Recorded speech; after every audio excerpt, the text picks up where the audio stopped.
Hello दोस्तों, स्वागत है आप सभी का एक बार फिर से मेरे YouTube channel learn and get पर। हम इस वीडियो के अंदर बात करेंगे अपने जामिया मिल्लिया इस्लामिया डिस्टेंस जो हिंदी है बीए फर्स्ट ईयर की, उसके जो इकाई नंबर 6 है उसके चौथा पार्ट है ये वीडियो का। उस इकाई का चौथा पार्ट है ये वीडियो। तो पिछले 3 पार्ट्स के अंदर हम चर्चा कर चुके थे रासों के बारे में, और हमने चरण को भी देख लिया था। यहाँ पर चरण के हमने 3 भाग देखे थे, उनमें से ये तीसरा भाग है हमारा श्रृंगार परक रासो, दूसरा भाग है ये। तो इसमें हम क्या देखेंगे, श्रृंगार का मतलब यहाँ पर होता है, रासो तो मतलब जानते ही हैं कि जब वो कविता या काव्य जो लिखा गया इसमें बोलने में रस है, मतलब पढ़ने वाले को भी अच्छा लग रहा है और बोलने वाले को भी। हम उसकी जो गहराई है उसमें हम नहीं जाएंगे ज़्यादा, क्योंकि वो अलग ही मुद्दा हो जाएगा, मतलब टॉपिक हो जाएगा हमारा। तो हम यहाँ फिलहाल बात कर रहे थे, हम जो काव्य है हमारा, जो कविताएं हैं, गद्य हो चाहे पद्य हो, वो जो भी हो उस बारे में हम चर्चा कर रहे हैं। तो श्रृंगार का मतलब यहाँ पर यह है कि जब कवि ने किसी बात को बढ़ा चढ़ा के लिखा, एक तरह से हम ये कह सकते हैं कि जो बात लिखनी थी उसको बेहतर अच्छा बनाने के लिए, और तो उसमें कुछ उन्होंने शब्दों को जोड़ा। शब्द अनावश्यक भी नहीं थे, मतलब सिर्फ काव्य को अच्छा बनाने के लिए इस्तेमाल किए गए, ताकि जैसे हम शायरी के अंदर करते हैं या गज़ल होती है उर्दू में, तो उसमें किया जाता है कुछ शब्द जोड़े जाते हैं जिससे पढ़ने वाले को वो अच्छा लगे और पढ़ने वाले को रुझान आए उसके अंदर, वो चीज़ होती है यहाँ पे श्रृंगार। इन रचनाओं में वीर, अब रचनाओं में क्या देखते हैं, रचनाओं में वीर रस तो है साथ में, मगर जो श्रृंगार है उसकी अतिशयता है, मतलब श्रृंगार ज़्यादा देखने को मिलेगा यहाँ पर, और जो वीर रस है वो कम होगा। मगर ऐसा नहीं है कि वीर रस हमें देखने को ही नहीं मिलेगा, वीर रस इसके अंदर ज़रूर शामिल होगा, क्योंकि यहाँ पर हम बात ही रसी कर रहे हैं। और जब हम बात कर रहे हैं आदिकाल की, तो आदिकाल में तो बहुत ज़्यादा प्रभाव है वीर काल का भी, मतलब गाथाओं का। श्रृंगार में श्रृंगार के सहयोग और वियोग दोनों पक्षों का चित्रण होगा यहाँ, मतलब जुड़ना बिछड़ना, ये सब चीज़ें देखने को मिलेंगी इसके अंदर। श्रृंगारिक बारे में बात कर रहे हैं। इस वर्ग में 2 कृतियाँ प्रमुख खास कृतियाँ हैं इसके अंदर, मतलब बहुत सारी कृतियाँ हैं। उसके अलावा 2 जो खास हैं वो ये है संदेश रासक और बिसलदेव रासो। ये क्या है अभी हम आगे देखेंगे इस बारे में। इन रचनाओं की विशेषता है कि इन दोनों कृतियों में संदेश परंपरा का निर्वाह किया गया है। मतलब यहाँ पर ये है कि कवि क्या करता है कि कवि अपने आप को एक महिला की तरफ रखता है, यानी कि जो महिला है वो 2 महिला है और उसका प्रेमी है, और प्रेमी उससे बिछड़ गया है, तो महिला की जो भावना होगी बिछड़ने से अपने प्रेमी से, उस भावनाओं का वो कवि व्यक्त करेगा इन कविताओं के, इन मतलब काव्य के माध्यम से। यहाँ पर इसमें ये विशेषता है, मतलब वो जो संदेश को भेजेंगे, संदेश भेजेंगे अपनी, और जो संदेश में उन्होंने कहा उसको कवि अपनी जो साहित्यकार है वो उसको अपने काव्य शैली में उतार देता है उस चीज़ को। संस्कृत साहित्य में कालिदास तथा परवर्ती भक्ति साहित्य में जायसी में यही परंपरा मिलती है, क्योंकि भक्ति काल में कालिदास हैं, या फिर जो साहित्य में जो लिखते हैं हम जायसी हैं, वो इस शैली का इस्तेमाल करते हैं, मतलब बात को उस तरह से कहते हैं वो। तो पहला जो है इसके अंदर रासक, संदेश रासक जो है, ये अभ्रंग भाषा के अंदर लिखा है और इसको मुल्तान के कवि अब्दुल रहमान ने लिखा था। इसमें क्या है, 2 चरित्र हैं, एक नायक है और एक नायिका है। विहिणी नायिका का चित्रण है, जिसका पति संभात चला जाता है, संभात एक जगह होती है वहाँ चला जाता है, और फिर जो वो औरत होती है, महिला जो होती है, वो अपने प्रेमी पति को याद करती है और उसके याद में कुछ गीत है गुनगुनाती है, मतलब बात को कहती है। और जो कवि है वो इसी को अपने साहित्य के अंदर, अपने काव्य के अंदर उतार देता है, काव्य की शैली के अंदर। वे पथिक के माध्यम से संदेश भेजती है, मतलब संदेश भेजती है, और वह संदेशों को ही लिखता है यहाँ पर जो कवि है, किंतु अंततः उसका पति लौट आता है। तो यहाँ पर दोनों चीज़ हो गई, संयोग भी हो गया वियोग भी हो गया, पहले बिछड़े फिर जुड़ गए, ये चीज़ इसमें देखने को मिल जाती है हमें। इस प्रकार कार्य सिद्धि की कामना करते हुए कृति समाप्त की ये हो जाती है यहाँ पर, ठीक है। और ये काव्यखंड तथा छंदों से की भरमार है इसके अंदर, काव्यखंड का हिस्सा में बटा हुआ है, मतलब ये, और छंद बहुत ज़्यादा है इसके अंदर। श्रृंगार के विरह पक्ष का सजीव आकलन हुआ है, कवि ने संदेश परंपरा का निर्वाह किया है, संदेश शैली में लिखा है इसको। विसल देव नरपति नाला द्वारा रचित कृति भी श्रृंगारिक है। इसका चरित्र क्या है? नायक विग्रहराज तृतीय है। विग्रहराज बिसलदेव तथा भोज परमार की पुत्री राजमती के विवाह एवं वियोग का वर्णन है कि विवाह किस तरह से हुआ उनका और फिर वियोग हो मतलब बिछड़ गए वो बाद में। और जो बिसलदेव जो विग्रहराज जो होंगे वो नाराज होकर अपनी पत्नी से वो चले जाते हैं उड़ीसा में। अब उनकी जो पत्नी होती है पंडित के माध्यम से, एक पंडित होते हैं उनके माध्यम से संदेश भेजती है, तो उससे जो संदेश हैं उनका और फिर बाद में पुनर्मिलन हो जाता है। वो सारी जो घटनाक्रम है वो सारे जो घटना है वो इसके अंदर दिखाए गए हैं। किसने दिखाया इसको? नरपति नालाह ने, जिसके रचयिता जो है। ये रचना 4 खंडों में विभक्त तथा कुल 128 छंद है। इसमें आदि से अंत तक एक ही छंद का निर्वाह हुआ है। मतलब हर जगह एक बात नहीं कही, मतलब छंद जो है एक वो बार बार कई बार यूज होता है, इसमें इस्तेमाल होगा वो। इसकी शैली वर्णनात्मक है क्योंकि जो कवि है, जो लिखने वाला है इसका, वो इसका वर्णन कर रहा है उस स्थिति का जो वर्णन हुआ वहाँ पर। इसमें भी संदेश परंपरा है। भाषा की दृष्टि से इसमें अपभ्रंश के साथ पुरानी हिंदी की झलक भी मिलती है। श्रृंगार का सफल निरूपण किया गया है। तो यहाँ पर ये हमारा कंप्लीट होता है, पूरा कर लिया हमने पूर्ण इसको। अगला जो आएगा इसके अंदर के 3 भाग थे, हमने एक ही देखा था पिछली बार वीडियो के अंदर। अब दूसरा पार्ट हमने भी देख लिया इसके अंदर, श्रृंगार परक। अब जो आखिरी है चारण काव्य के अंदर, चारण साहित्य के अंदर, ये है धार्मिक तथा उपदेश मूलक रासो काव्य। अब पता चल गया है नाम से ही कि धार्मिक है और धार्मिक के आधार पर ही ये उपदेश है। मतलब धार्मिक जो हमारे हम मान सकते हैं उनको, जिनको धर्म की ज्ञान होता है या फिर धर्म को जानने वाले लोग हैं, उन्होंने उपदेश दिए धर्म के माध्यम से, धर्म के नियम उपदेश दिए लोगों को, वो चीज़ें इसके अंदर आएंगी। और वो शैली वही रहेगी, गुनगुनाने वाली शैली, कि हम एक तरह से गाना की मतलब गाते हुए सुनाएंगे लोगों को और लोग सुनेंगे और हमारे घर की तरफ आकर्षित हो जाएंगे। और जो हमें अपने उपदेश देने हैं, अगर हम नॉर्मली मतलब आम भाषा के अंदर देंगे, आम तरीके से बोलेंगे, तो लोग थक जाएंगे, नहीं सुनेंगे नहीं उनको। अगर इस शैली का इस्तेमाल करेंगे तो लोग सुनते हैं, और इसलिए इसका इस्तेमाल किया गया। और इसका इस्तेमाल खासकर जैन कवियों ने खासकर करा है इसमें, इस शैली में या फिर इस वर्ग में जैन कवि द्वारा रचित वे ग्रंथ हैं जो रास या रासों के नाम से लिखे गए, रास के नाम से लिखे गए, वो इसके अंदर शामिल हो जाते हैं ग्रंथ। ये ग्रंथ धर्म उपदेश पर आधारित हैं। इसमें भी वीर रस है किंतु शांत अंत शांत रस से हुआ है। जो अंत है वो शांत रस से होता है। इन ग्रंथों का उद्देश्य प्रशस्ति मूलक चरित्र काव्य लिखना नहीं अपितु धर्म उपदेश द्वारा कथा कहना था। मतलब जो अपने चरण के जाए तीर्थंकर हों उनकी बात को कहना, या फिर अपने जो नियम कायदे हैं उसको बताना, मगर कथा के माध्यम से। किसी खास व्यक्ति प्रशस्ति नहीं करना था। इसमें पहला आता है उपदेश रासक, रसायन रासक। इसके जो रचयिता होते हैं जीन दत्त सूरी हैं, और इसमें 80 पद हैं और धर्म उपदेश के उद्देश्य से इसको लिखा गया है। कवि द्वारा क्या दिखाना, इसमें कवि चाहता क्या है दिखाना कि जो गुरु की महिमा है या फिर गुरु की जो अहमियत है एक छात्र के लिए, वो इस चीज़ को दिखाना चाहता है कवि इसके अंदर। और जो गृहस्थ हैं मतलब जो आदमी हैं जो घर का खर्चा उठाने वाले हैं, उनके हिसाब से चल रहा जो सब, तो वो उनके बारे में बताता है, उनको उपदेश देता है कि आपको घर के अंदर किस तरह से महिलाओं से बर्ताव करना है, बच्चों से बर्ताव करना है, या दूसरे जो लोग हैं उनसे किस तरह बर्ताव करना है।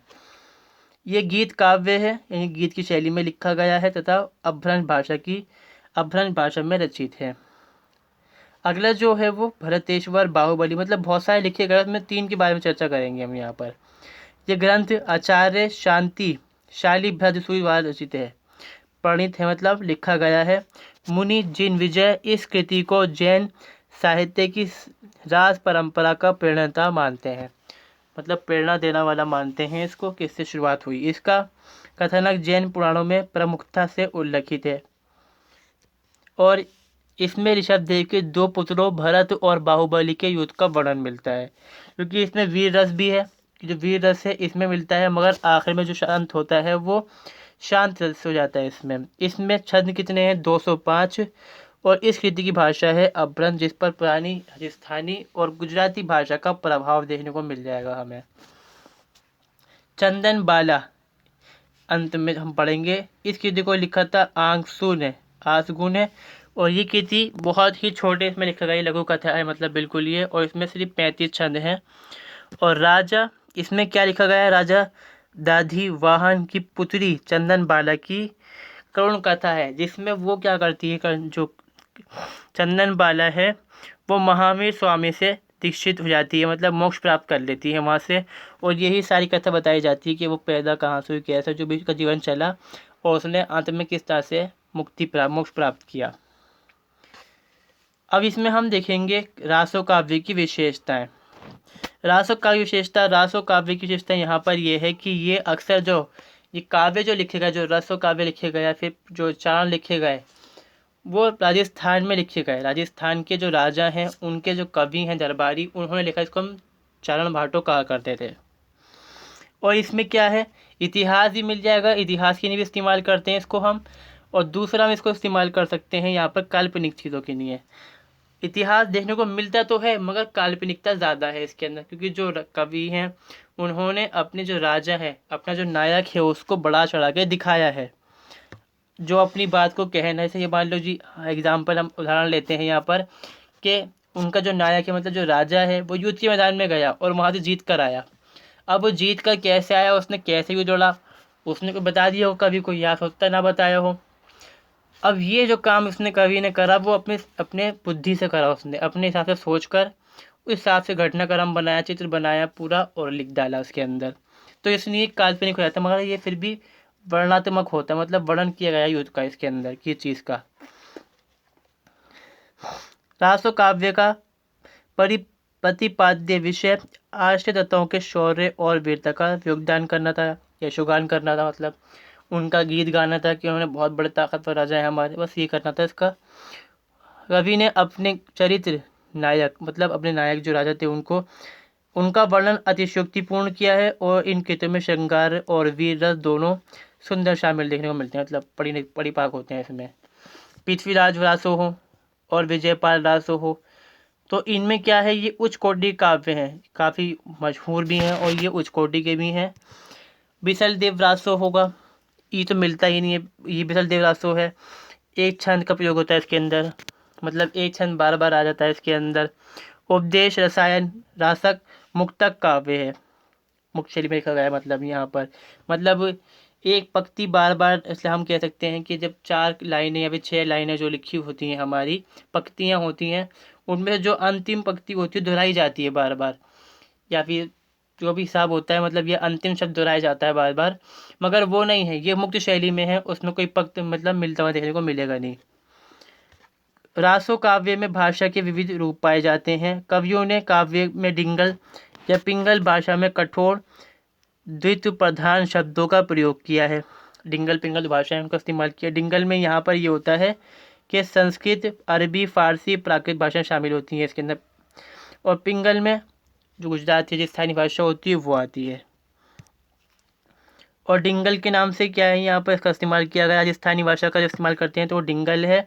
और पिंगल में यहाँ पर हमारी ब्रज भाषा है उसका इस्तेमाल हो गया। संस्कृत हो, भ्रंश हो, अरबी, फारसी सबका इस्तेमाल होता है, मगर डिंगल में क्या है होता है यहाँ पर, वो पिंगल में अपभ्रंश होती है। व्याकरण की शुद्धता का प्राय अभाव मिलता है, व्याकरण की शुद्धता नहीं है यहाँ पे कोई, जो मतलब व्याकरण हो, ग्रामर होना चाहिए, वो नहीं है। कई स्थानों पर कर्कश शब्दों का प्रयोग है, मतलब जो खड़ी बोली होती है उसमें जो भाषा जो होती है हमारी, कर्कश बोली, मतलब जो गांव देहात की भाषा होती है उस तरह की होती है, उसका शब्द भी इस्तेमाल हो रहा है इसमें। उसकी वजह यह है कि यहाँ पर उत्साह में की बात बोली जाती है, संचार करा जाता है यहाँ पर। और अलंकार हैं का इस्तेमाल होता है इसके अंदर। रासो काव्य में छंदों का बहुमुखी प्रयोग है। अब छंद बहुत प्रकार के होते हैं, उन सभी छंदों का कहीं ना कहीं इस्तेमाल किया गया है। ये हो जाए हमारा कंप्लीट यहाँ पर चाण साहित्य के बारे में। अंतिम है लौकिक साहित्य। इस साहित्य के अंतर्गत जनता के मनोरंजन हेतु अमीर खुसरो द्वारा मुनकरियाँ या पहेलियों का सृजन किया। मुनकरियाँ मतलब छोटी कहानियाँ, मतलब कविताएं होती हैं, वो लिखी गई और पहेलियाँ लिखी गई, अमीर खुसरो ने लिखी। और अमीर खुसरो को माना जाता है खड़ी बोली के पहले कवि। इन्होंने खड़ी बोली मतलब जो उर्दू और हिंदी की मिक्सचर जो होता भाषा, जो मतलब मिश्रण वाली भाषा थी, उसमें वो पहली कविता करने वाले अमीर खुसरो, मतलब इनकी जो लिखी हुई रचनाएं हैं वो नहीं मिलती फिर भी। दूसरी ओर भक्ति एवं श्रृंगार की प्रकृति को लेकर विद्यापति लौकिक साहित्य आदिकाल की एक प्रवृत्ति लौकिक साहित्य की भी थी, जिसका साहित्य इन प्रवृत्तियों से इतर है। जो विद्यापति हैं उनका भी मिलता है देखने को। धनपाल भी हैं इसके अंदर। आदिकाल में खड़ी बोली में काव्य की रचना करने वाले अमीर खुसरो ही सर्वप्रथम कवि थे। सबसे पहले किसने इस्तेमाल करा खड़ी बोली का? अमीर खुसरो ने, और कविताएं लिखी इसके अंदर, मसनवियाँ, गज़लें लिखी हैं, सब चीज़ें इसमें शामिल होंगी। और उर्दू भाषा का प्रयोग करने सबसे पहले अमीर खुसरो ही थे। इसके अतिरिक्त उन्होंने अरबी, फ़ारसी, तुर्की भाषाओं का भी इस्तेमाल करा।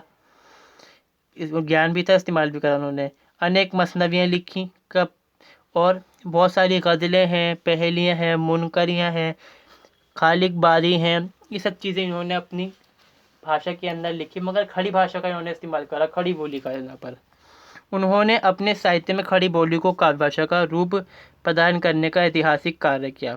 इन्होंने इस्तेमाल करता खड़ी बोली को।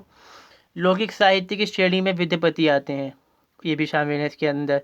इन्होंने क्या लिखा? इनके जो काव्य हैं वो प्रभावित होंगे कृष्ण भक्ति से। ये भक्त थे बहुत बड़े, और इन्होंने संस्कृत में 11 ग्रंथ और हिंदी में 3 ग्रंथ इन्होंने मिला के लिखे थे। और कीर्तिलता, कीर्ति पताका, ये 2 क्या हैं इसमें? पहले चरित्र काव्य है, इसमें भगवान जो श्री कृष्ण के बारे में बताया गया है। और पदावली है, इसके अंदर शंकर की रचना है ये। इसकी भाषा मैथिली है। किसकी भाषा मैथिली है? यहाँ पर हमारे जो हम बात करेंगे पदावली की बात है। इसमें क्या है? प्रभावित साहित्य, अपभ्रंश है, कहीं कहीं गद्य भी प्रतिष्ठित होता है। विद्यापति की पदावली भी मैथिली में, ये दोनों मतलब मैथिली के अंदर है, और ये भी मैथिली के अंदर पदावली जो है।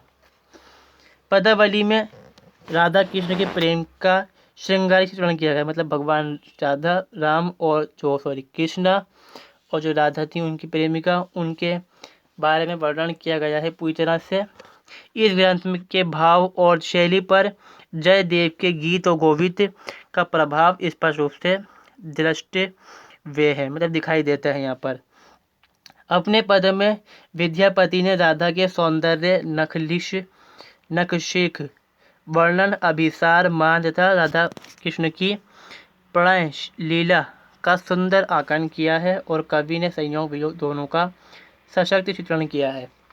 मतलब कवि ने यहाँ पर जुड़ते हैं, बिछड़ते हैं, और उनके बीच जो बातें होती हैं, जो राधा है उसकी सुंदरता होगी, मान है, ये सब चीज़ें यहाँ पे दिखाई देती हैं इनकी कविता के अंदर, जिसको लिखा है विद्यापति ने। और परवर्ती कवि जो आएंगे के लिए कृष्ण भक्ति काव्य रचना का मार्ग प्रशस्त किया किसने?